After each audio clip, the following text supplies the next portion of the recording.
आज आपण गिरनार पर्वताविषयी माहिती जाणून घेणार आहोत. ब्रह्मा, विष्णू आणि महेश या त्रिदेवांचे मिळून एक सुंदर रूप म्हणजेच दत्तरूप. दत्त महाराज यांची अनेक रूपे आणि अनेक मंदिरे आपल्या भारतात आहेत. गाणगापूर, नरसोबाची वाडी, नारायणपूर अशी एक ना अनेक ठिकाणे दत्त मंदिरासाठी आजही तितकीच प्रसिद्ध आणि पवित्र आहेत. दत्त महाराज हे सगळ्यांवर कृपा दाखवतात. अतिशय प्रेमळ आणि लगेच प्रसन्न होणारे असे हे दैवत आहे. सगळ्यात महत्त्वाचे म्हणजे दत्त महाराज हे जागृत आहेत आणि त्याचे दाखले आजही अनेक मंदिरात आपल्याला पाहायला मिळतात.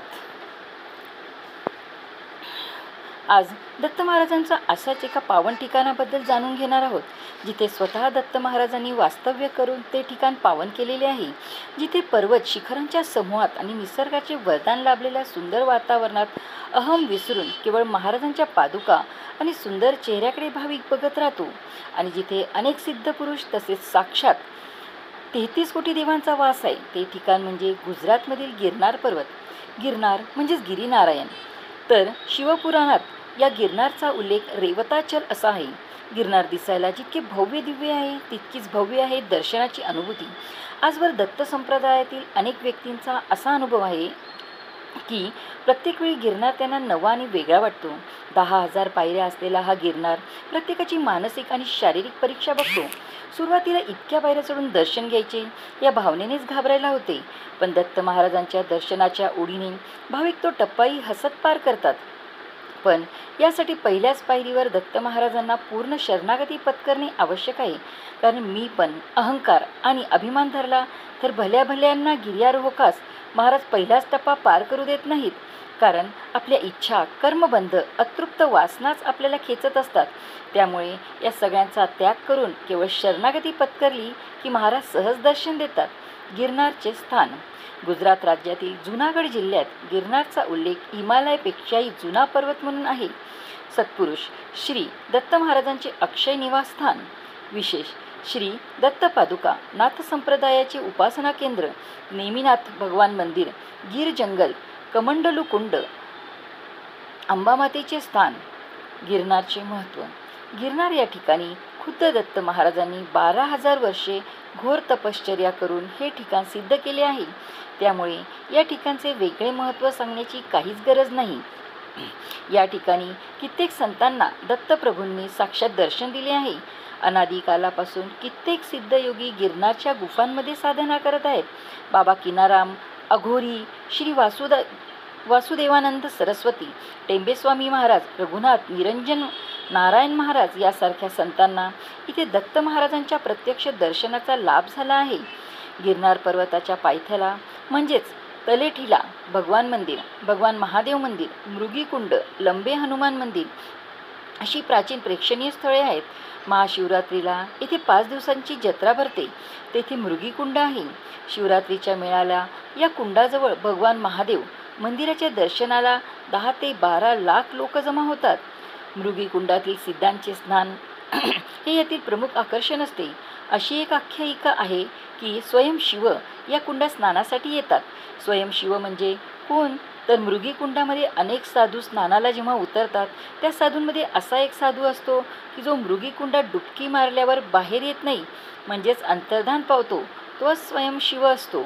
याशिवाय सभोवतालचा परिसर पण खूप आकर्षक आहे. अन्नछत्र आहे. तसेच गुरुशिष्य परंपराही पाहायला मिळते. गिरनार येथे आश्रम बघण्यासारखे आहेत. गिरनार येथील धुनी. इथे 5,000 वर्षापासून असलेली अखंड धुनी आहे.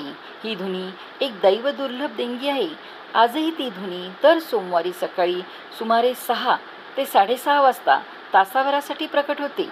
त्या अग्निरूपात साक्षात श्री दत्तप्रभूच तिथे प्रकटतात. कमंड लुंकुड स्थानी असलेले साधू सुमारे 5-6 मन काष्टपिंपळाची लाकडे समर्पित करतात. आपण होळीला जशी लाकडं उभी रचतो तशी अग्निकुंडात रचून ठेवतात आणि एका विशिष्ट क्षणी आपल्या डोळ्याचं पातं लावण्याच्या आतच श्री दत्तात्रेय निर्मित स्वयंभू अग्निनारायणाची 2 पुरुष उंचीची ज्वाला प्रकटते. श्रद्धावान भक्तास त्यामध्ये साक्षात दत्तप्रभूंचे दर्शन होते. गिरनार पर्वताविषयी पौराणिक कथा.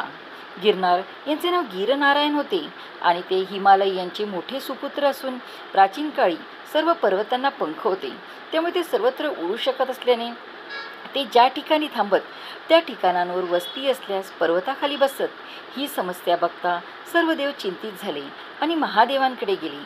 सर्व हकीकत सांगितल्यावर त्रिदेव यांनी निर्णय घेतला की सर्व पर्वतांचे पंख छाटावे. ही बातमी गिरनारायण यांना समजल्यावर आपले पंख छाटले जाऊ नयेत म्हणून त्यावेळेस गिरनारपासून ते सोमनाथपर्यंत संपूर्ण समुद्र होता व तेथे एक ब्रह्मतळ होतं.